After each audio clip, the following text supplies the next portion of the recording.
The Electric Company's public information program brings you your Better Living Radio Theater in its salute to the American home, its family, and its way of life in this bright American future.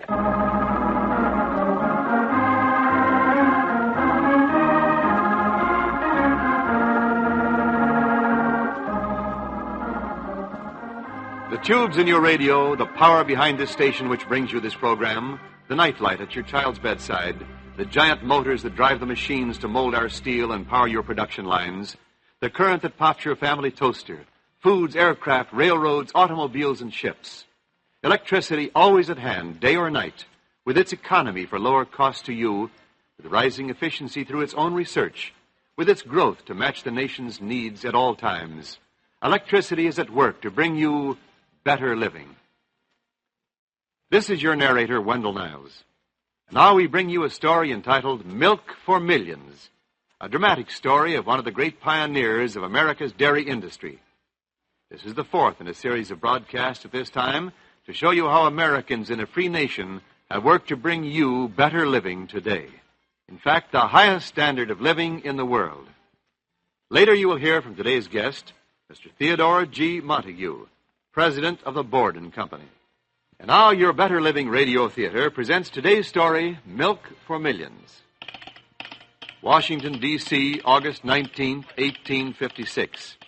To Robert McFarland, editor, Scientific American.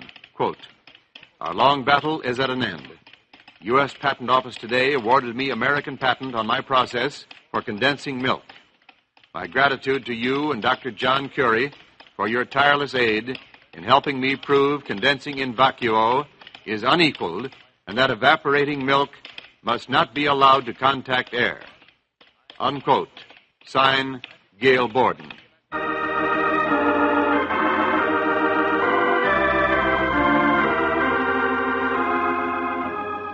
Man's hand and brain have combined to bring mankind its great inventions for better living. But to bring better living to the millions in America, it is necessary that the products of our great farms and factories be produced with reasonable cost and be distributed as widely as possible, so that the greatest number may receive the greatest good from these inventions. Without electric power readily available in all parts of the nation, without power tools and electric motors to do the work of 10, 100, 1,000 men, our better living of today would be impossible. This is the story of Gail Borden, who worked to bring better living to Americans. This pioneer of dairy farming was born in upstate New York in 1801 in Norwich. And later he went to Indiana, where he taught school, to Mississippi, where he was a surveyor. And then he went on to Texas, where he settled down for a while until the California gold rush began, and thousands of people began pouring through Texas near where he lived.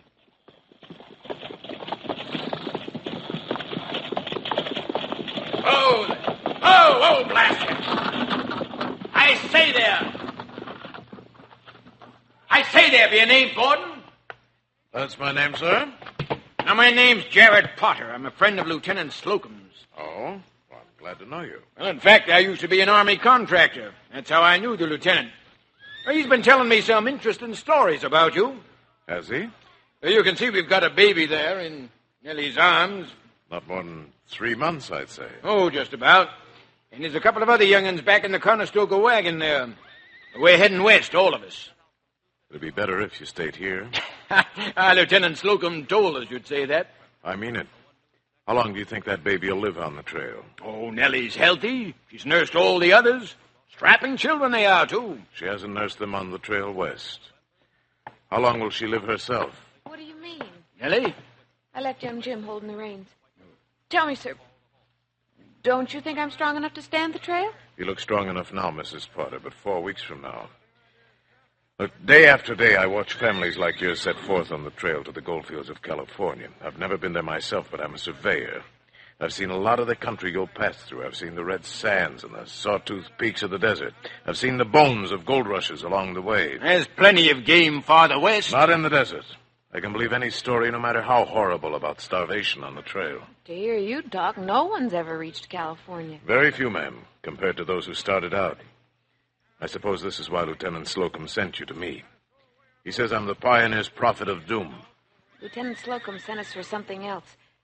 It's the reason why we came to you. You mean the meat biscuit? I'm sorry.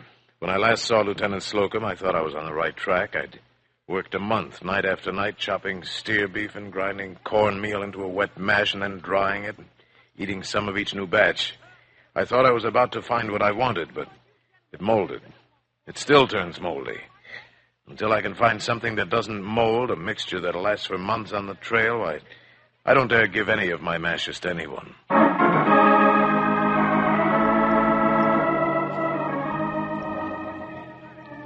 A short time after our first scene, our pioneer struck upon using flour in his biscuits. By early 1850, his combination of beef extract and flour began to interest Army contractors. He manufactured several canisters for Dr. Elisha Kane to take on his first Arctic expedition. A patent was issued for the invention in February 1850, and after organizing a partnership to market the biscuits and building a factory, he went to London to show the English his new development in the field of food. On his return journey, Borden was on deck one evening when a man, whom he had met on his first day of the voyage, strolled to the rail beside him. Whoa, Dr. Delaney. I've missed seeing you these past few days. Just busy, I've been, sir. Very busy. Busy? I thought this was a pleasure trip for you and your wife. Have you not heard about the cows on shipboard, sir? The cows? Yes, I've heard the rough passage has made them seasick, but I didn't know that you were, A veterinarian? That I'm not. But 'tis the results of the cows being sick have made me busy. The children aboard, sir. More particularly the wee babies whom the cow's milk was supposed to have nourished. They're dying, sir. Oh, you can't mean it. 2 dead today. I fear for another before morning. There's no hope of getting any milk for these babies? In mid-Atlantic. Oh, I mean none of the cows is able to give even a quart or two of milk? Yeah. I'm a doctor. I'm used to death, sir. But it seems something could be done to keep milk fresh for long voyages like this. It would be worth working for. It would be worth working for, Doctor.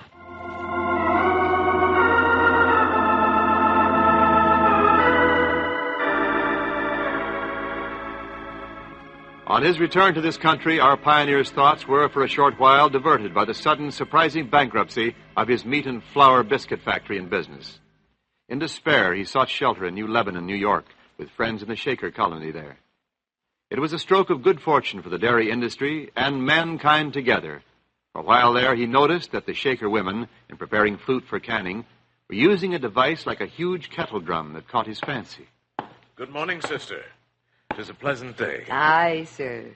I hope thee is in good spirits today. The best I've been in since coming, sister. Is there not a vacuum pan you're using on the fire? It is, sir. How did you know? I'm an inventor of sorts. Sometimes happily, sometimes not.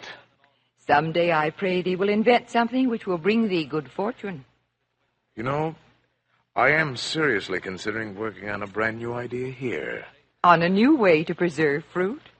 Thou art staring so at my vacuum pan. Well, the fact of the matter is, I'm wondering if I could use that type of vacuum pan to condense milk. Condensed milk? I do not understand. Sister, when I returned from Europe recently, several small babies died aboard ship because they could not get fresh milk.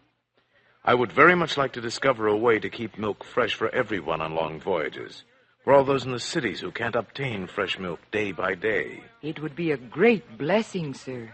Sister, tell me, do you think I could obtain permission to use one of those pans for my experiments? It is the first thing which has given me hope in the while I've been considering this problem.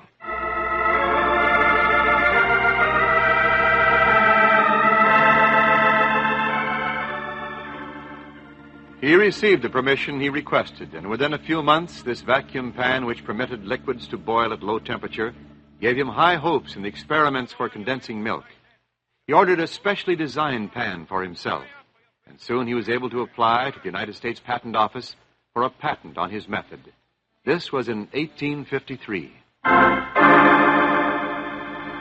We do not find sufficient novelty in the applicant's method. Other inventors have used the vacuum pan to condense milk. His attorney claimed that such previous claims were theoretical, and again he made a claim for a patent. This time,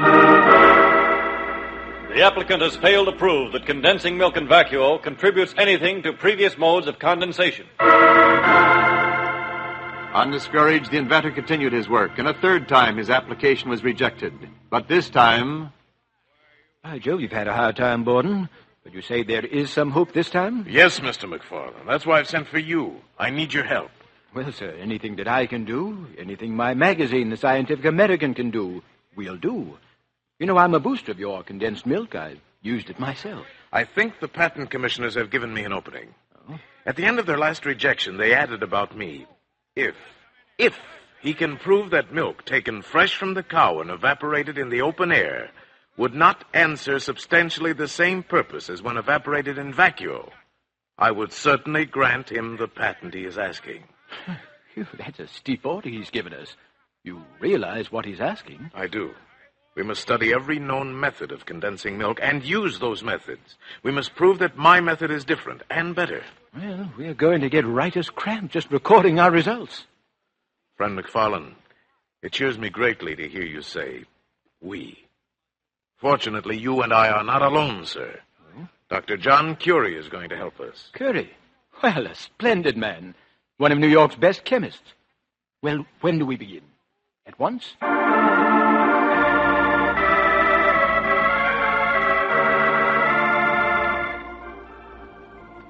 Curie, McFarland, and Borden not only studied every known method of condensing milk, they actually condensed milk by each method and tabulated the results.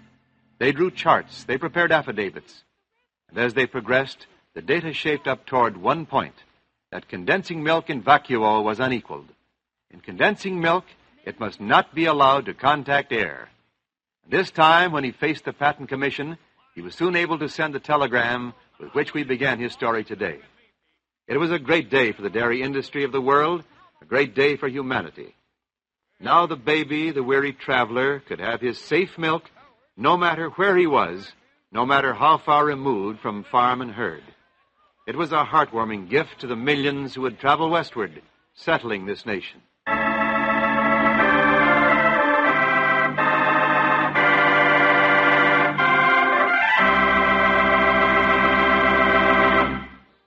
And now today's guest of Better Living Radio Theater, Mr. Theodore G. Montague, president of the Borden Company. I am happy to take part in this nationwide tribute to the role played by electric power and related industries in creating an even better America.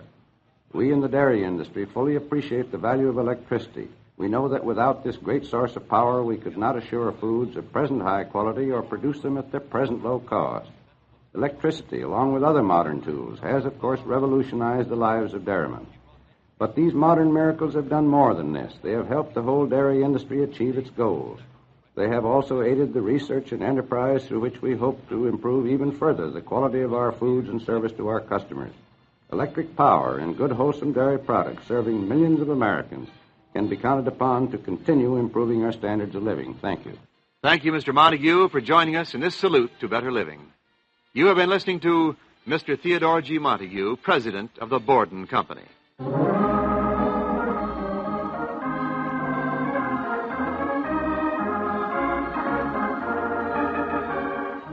Your Better Living Radio Theater has brought you Milk for Millions, the fourth in a series of broadcasts at this time, presented by this station and the Electric Company's Public Information Program. Now this is your narrator, Wendell Niles, inviting you to be with us again at the same time next week when Better Living will present another program in this series.